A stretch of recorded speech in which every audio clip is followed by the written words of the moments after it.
আপনারা জানেন দখলদার ইসরায়েলি সন্ত্রাসী গোষ্ঠী একের পর এক ইসরায়েল তার সন্ত্রাসী বাহিনী দ্বারা মুসলমানদের হৃদয়ের স্পন্দন আল আকসা এবং গাজাবাসীদের ধ্বংসের ষড়যন্ত্রে মেতে উঠেছে। পুরো বিশ্বের মুসলিম সম্প্রদায় বারবার সতর্ক করা সত্ত্বেও তারা তাদের এই ধ্বংসযজ্ঞ থামছে না।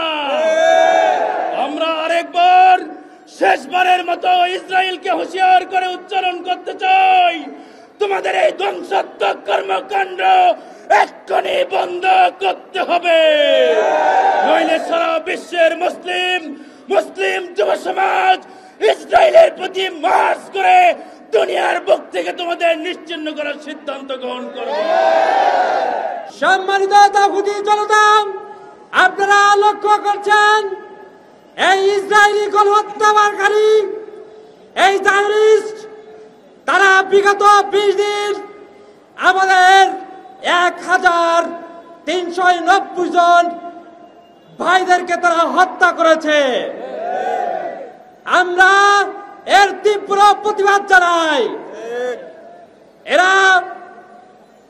এরা যুদ্ধ বিরতির নাম করে এরা মুসলমানদের সাথে প্রতারিত করেছে। এই ইসরায়েল জাতি প্রতারকের জাতি, এই ইসরায়েল বাহিনী অভিশপ্ত বাহিনী, এই ইসরায়েলি বাহিনী সন্ত্রাসী বাহিনী। আজকে আমরা বিচারের দাবিতে আসি নাই, আজকে আমরা কারো কাছে করুণার দাবিতে আসি নাই, আজকে মুসলিম তরুণদেরকে ঐক্যবদ্ধ করতে এসেছি। মুসলিম তরুণরা আজ ঐক্যবদ্ধভাবে ইসরায়েলের বিরুদ্ধে যুদ্ধ ঘোষণা করবে। আমরা আজকে রক্তের বদলে রক্ত দিয়ে এই ইসরায়েলি বাহিনীকে প্রতিহত করতে চাই। এই আশা ব্যক্ত করে আমার কথা এখানে শেষ করছি। আসসালামু আলাইকুম রহমতুল্লাহ। পৃথিবীর ইতিহাসের জঘন্যতম গণহত্যা চলছে ফিলিস্তিনে।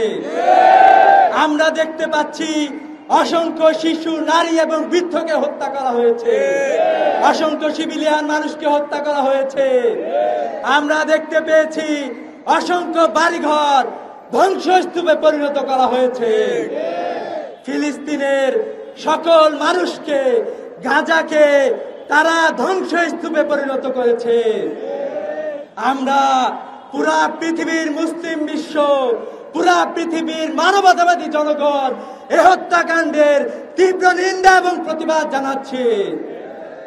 আমরা বলতে চাই, প্যালেস্টাইনের শিশুরা এখনো লড়াই জারি রেখেছে, প্যালেস্টাইনের মানুষেরা লড়াই জারি রেখেছে, এই লড়াই তারা জারি রাখবে ইনশাআল্লাহ। আমরা মুসলিম বিশ্বের নেতৃবৃন্দকে, আমরা বিশ্বের আন্তর্জাতিক হিউম্যানিটারিয়ান সংস্থাগুলোকে ধিক্কার জানাই, আপনারা ব্যর্থ হয়েছেন পৃথিবীর মানবাধিকার প্রতিষ্ঠা করতে। আমরা ফিলিস্তিনের সাথে যেভাবে একাত্মতা পোষণ করেছি, যেভাবে আমরা ইসরায়েলকে বয়কট করেছি, আগামীতে পুরা পৃথিবীবাসীকে নিয়ে এই বয়কট এবং ফিলিস্তিনের এই বয়কট এবং ইসরায়েলের বিরুদ্ধে আমাদের আন্দোলন অব্যাহত থাকবে ইনশাআল্লাহ। আমি আমাদের তরুণ সমাজকে, সবাই যেভাবে রাস্তায় নেমে এসেছে, আমরা বলতে চাই ফিলিস্তিন মুক্ত হওয়া পর্যন্ত আমরা রাস্তায় থাকবো ইনশাআল্লাহ। ফিলিস্তিনের জনগণকে বলতে চাই, তোমরা কেন, পুরা পৃথিবীর মানুষ তোমাদের সাথে রয়েছে। প্রিয় উপস্থিতি, আমরা ফিলিস্তিনের জনগণকে তাদের যেভাবে প্রায় 6 লক্ষ শিশুকে পক্ষাঘাত করার মতো তারা আয়োজন সম্পন্ন করে ফেলেছে। আমরা দেখতে পেলাম যে ফিলিস্তিনকে, গাজাকে গুড়িয়ে তারা গাজাকে শূন্য করে দিতে চায়, কিন্তু ফিলিস্তিনের মানুষরা যে চেতনা ধারণ করেছে, আমি বিশ্বাস করি মুসলিম বিশ্ব, পুরা পৃথিবী ফিলিস্তিনের চেতনা ধারণ করবে ইনশাআল্লাহ। যদি আমরা ফিলিস্তিনবাসীর চেতনা ধারণ করতে পারি, আমরা মুক্তি পাবো ইনশাআল্লাহ। আসসালামু আলাইকুম। আমরা অত্যন্ত দুঃখ ভারাক্রান্ত হৃদয়ে আজ এই সমাবেশ করছি। সারা পৃথিবীর মুসলিম আজ গর্জে উঠেছে। পৃথিবীর প্রতিটি আনাচে কানাচে মুসলমানরা প্রতিবাদ জানাচ্ছে। তারই অংশ হিসেবে বাংলাদেশ ইসলামী ছাত্র শিবির সপ্তাহব্যাপী এই জায়নিজমের বিরুদ্ধে কর্মসূচি ঘোষণা করেছে। সেই কর্মসূচির অংশ হিসেবে আজ বাংলাদেশের সকল মহানগর শাখায় এই বিক্ষোভ সমাবেশ অনুষ্ঠিত হচ্ছে। এই বিক্ষোভ সমাবেশ থেকে আমরা ওই জায়নিজমকে বলে দিতে চাই, বাংলাদেশ থেকে লক্ষ কোটি তাওহীদি জনতা তোমাদেরকে জানিয়ে দিতে চায়, বাংলাদেশ থেকে আমরা বলছি, ওই ফিলিস্তিনে যদি এই জায়নিজম তোমরা আর বোমা নিক্ষেপ করো, নিঃসন্দেহে আল্লাহ রব্বুল আলামিন তোমাদেরকে সেভাবে ধ্বংস করে দিবেন যেভাবে আবাবিল পাখি তা তিনি প্রেরণ করে ওই আপনার বাহিনীকে ধ্বংস করে দিয়েছিলেন। মুসলমানরা তাজ আজ চেতনা ভুলে গিয়েছে। এই আল-আকসা জেরুজালেম মুসলমানদের পিতৃপুরুষের সম্পত্তি। এই আল-আকসার প্রতিষ্ঠাতা ছিলেন মুসলিম মিল্লাতের জাতির পিতা হযরত ইব্রাহিম আলাইহিস সালাতু ওয়াস সালাম।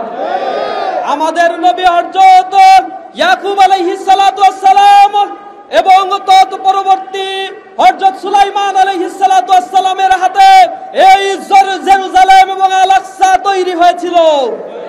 সুতরাং মুসলমানদের এই পুরাতন আবাসভূমি থেকে যারা মুসলমানদেরকে বিরত রাখার জন্য, বিতাড়িত করার জন্য চক্রান্ত করছে, তোমরা জেনে রাখো, আমাদের গায়ে রক্ত থাকা, এক বন্ধু রক্ত থাকা সত্ত্বেও আমরা এই অন্যায় মেনে নেব না ইনশাআল্লাহ। আমরা দীপ্ত কণ্ঠে বলে দিতে চাই, আজ পর্যন্ত 2 বছর ধরে অনবরত বোমা নিক্ষেপ করা হয়েছে। দ্বিতীয় বিশ্বযুদ্ধে যে পরিমাণে বোমা নিক্ষেপ করা হয়েছিল তো তার টোটাল ইউরোপে তার চাইতে বেশি বোমা নিক্ষেপ করা হয়েছে ছোট এই গাজার স্টেপে। ধ্বংস স্তূপে পরিণত হয়েছে। প্রায় 50,523 জন শিশু, দুর্বল নারী সহ মানুষেরা মারা গিয়েছে। যারা মৃত্যুবরণ করেছে, শহীদ হয়েছে, তারা আল্লাহ রব্বুল আলামিনের ডাকে চলে গিয়েছে, পাখি হয়ে জান্নাতে তারা উড়ে বেড়াচ্ছে। ইসরায়েলের কাছে বলতে চাই, আমাদের মা বোনেরা যারা নিহত হয়েছে, শাহাদাত বরণ করেছে, তাদের বক্তব্য হলো, আমরা জন্মগ্রহণ করি মৃত্যুবরণ করার জন্যই, আমরা বাঁচার জন্য জন্মগ্রহণ করি না।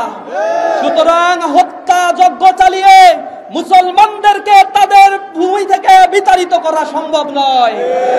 অচিরেই তোমাদেরকে এই ভূমি ছাড়তে হবে। আমরা দেখেছি নিকৃষ্টভাবে ঈদের দিন, পবিত্র দিনে তারা বোমা হামলা করে শত শত মানুষকে তারা শহীদ করেছে। আমরা এর তীব্র নিন্দা এবং প্রতিবাদ জানাই। আমরা বলতে চাই, ইসরায়েল কোন রাষ্ট্র নয়, it's no more any state, it's a terrorist community. They are committing genocide, ethnic cleansing. We strongly condemn about this ethnic cleansing. প্রিয় বন্ধুগণ, ইসরায়েল রাষ্ট্রকে যারা সহযোগিতা করছে, আমরা দেখতে পাচ্ছি মানবতার ধ্বজাধারী গণতন্ত্রকে তারা ওন করে নাকি। সেই ইউনাইটেড স্টেট অফ আমেরিকা, সেই ডোনাল্ড ট্রাম্প, এই বদমাইশ যখন ক্ষমতায় আসীন হয়েছে, এরপরেই নিরীহ এই মানুষদের উপরে আরো বেশি চুক্তি লঙ্ঘন করে এই জায়নিজমরা তারা হামলা করে চলছে। তারা ডেমোক্রেসির কথা বলে, গণতন্ত্রের কথা বলে, পৃথিবীর মুসলিম উম্মাহকে তারা আন্দেশ করার জন্য চক্রান্ত করছে। আমরা বলছি, তোমরা এহেন কর্মকাণ্ড থেকে বিরত যদি না হও, আমরা মুসলিম সারা পৃথিবীতে প্রায় 200 কোটি মুসলমানের সমুচিত জবাব দেব ইনশাআল্লাহ। ইসরায়েলের পণ্য, আমেরিকার পণ্যগুলো আমাদের বয়কট করতে হবে। তাদের প্যারালাল পণ্যগুলোকে আমাদেরকে অন করে ব্যবহার করতে হবে। আমরা আমেরিকা অথবা যারা রয়েছে এই জায়নিজমের সহযোদ্ধা, সহযোগী, বিশেষ করে ইউরোপীয় ইউনিয়নের দেশগুলো, ওআইসির সদস্য এবং মুসলিম লীগের যারা, মুসলিম উম্মাহের যারা প্রতিনিধিত্ব করে, বা আমরা জানি যে মুসলিম দেশগুলো রয়েছে, তারা আজ নিশ্চুপ হয়ে আছে। হামাসের প্রতিষ্ঠাতা তিনি বলেছিলেন, আমরা ছোটবেলায় জানতাম যে শুধুমাত্র মধ্য এই পৃথিবীর এই জায়গাটিতে মধ্যপ্রাচ্যের মধ্যে গাজাই শুধু অনিরাপদ রয়েছে, গাজাই শুধু অন্যের দখলে রয়েছে। বড় হওয়ার পরে আমরা জানলাম পৃথিবীতে একমাত্র গাজাই স্বাধীন রয়েছে, আর সবাই এই জায়নিজমের কবলে লিপ্ত হয়েছে। ভাইয়েরা, আমরা শান্তিপূর্ণভাবে বাংলাদেশ থেকে আমাদের প্রতিবাদ জানাই। যারা ইহুদি রাষ্ট্রের আশেপাশে বসবাস করছে সেই রাষ্ট্রপ্রধানদের কাছে আমরা আহ্বান জানাই, তাদেরকে বয়কট করুন। আল্লাহ রাব্বুল আলামিন আপনাদেরকে পৃথিবীর ন্যাচারাল রিসোর্সের 60% দান করেছে। আল্লাহর এই সম্পদগুলো আপনারা মুসলিম উম্মাহের দুর্দিনে অবশ্যই কাজে লাগাবেন, এটা আমাদের আশা। আমরা আল্লাহ রাব্বুল আলামিনের কাছে প্রার্থনা করি, আল্লাহুম্মা আনসুর মান নাসারা দীন মুহাম্মাদিন সাল্লাল্লাহু আলাইহি ওয়াসাল্লাম ওয়ালা তাজআলনা মিনহু ওয়াখযুল মান খাযালা দীন মুহাম্মাদিন সাল্লাল্লাহু আলাইহি ওয়াসাল্লাম ফালা তাজআলনা মিনহু। হে রব্বুল আলামিন, তুমি মুসলমানদেরকে সহযোগিতা করো। আল্লাহ, ওই দুর্বল নারী শিশুরা আজ তোমার কাছে প্রার্থনা করছে, রব্বানা আখরিজনা মিন হাযিল ক্বরিয়াতি যালিমি আহলুহা ওয়াজআল লানা মিন লাদুনকা ওয়ালিয়্যা ওয়াজআল লানা মিন লাদুনকা নাসীরা। হে আল্লাহ, তুমি সাহায্যকারী তাদের কাছে পাঠাও। হে রব্বুল আলামিন, মুক্তিকামী সংগঠন হামাসের শক্তিমত্তাকে তুমি বাড়িয়ে দাও, জায়নিজমের সকল গর্বকে তুমি খর্ব করে দাও, তাদের অস্ত্রগুলোকে তুমি তেমনি ভাবে ধ্বংস করে দাও যেমনি ভাবে তুমি আহজাবের যুদ্ধের সময় তোমার বাহিনী তুমি প্রেরণ করেছিলে। তুমি কোরআনে বলেছো, ওয়াংজালা জুনুদাল লাম তারাউহা, আমি এমন সেনাবাহিনী পাঠাবো যা তোমরা দেখবে না। রব্বুল আলামিন, মুসলমানদের সহযোগিতার জন্য আল্লাহ রব্বুল আলামিন তুমি আবার তোমার সেই বাহিনীকে প্রেরণ করো। প্রিয় ভাইয়েরা, আমরা উদ্বেগের সাথে লক্ষ্য করছি, আমরা যখন এই কর্মসূচিগুলো পালন করে পৃথিবীতে বিভিন্নভাবে প্রেশার ক্রিয়েট করার জন্য জায়নিজমের উপর চেষ্টা করছি, তখন বাংলাদেশে বিচ্ছিন্ন কিছু জায়গায় কিছু ভাইদেরকে আমরা দেখতে পাচ্ছি দোকান পাটে হামলা করে লুটপাট করছে। এগুলো কখনোই আমরা কামনা করি না। এ সকল হীন কর্মকাণ্ড থেকে সকলকে বিরত থাকার জন্য আহ্বান জানাই।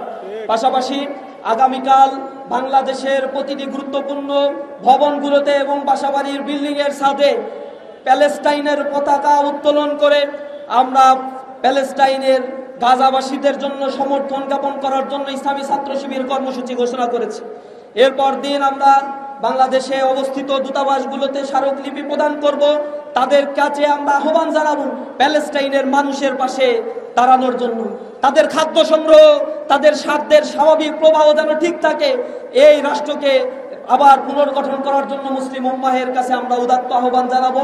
এরপর দিন আমাদের জেলা ভিত্তিক প্রতিটি জেলা শহরে মাস গ্যাদারিং প্রোগ্রাম রয়েছে। আমরা প্রতিটি জেলা শহর থেকে প্রতিবাদের ঝড় উঠাবো ইনশাআল্লাহ। আগামী 12 তারিখ আপনারা জানেন বাংলাদেশের আলেম শ্রেণী, বিভিন্ন শ্রেণী পেশার মানুষেরা এক বিক্ষোভ গণ অবস্থান কর্মসূচি ঘোষণা দিয়েছে। আমরা তাতে পূর্ণ সমর্থন জ্ঞাপন করছি। আমরা এক ঐতিহাসিক জমায়েত করতে যাচ্ছি বাংলাদেশে। সারা পৃথিবী এই জমায়েত দেখে ইনশাআল্লাহ তারা বুঝতে পারবে মুসলিমরা এই ফিলিস্তিনের ইস্যুতে, আল আকসা আল কুদসের ইস্যুতে আমরা ঐক্যবদ্ধ রয়েছি।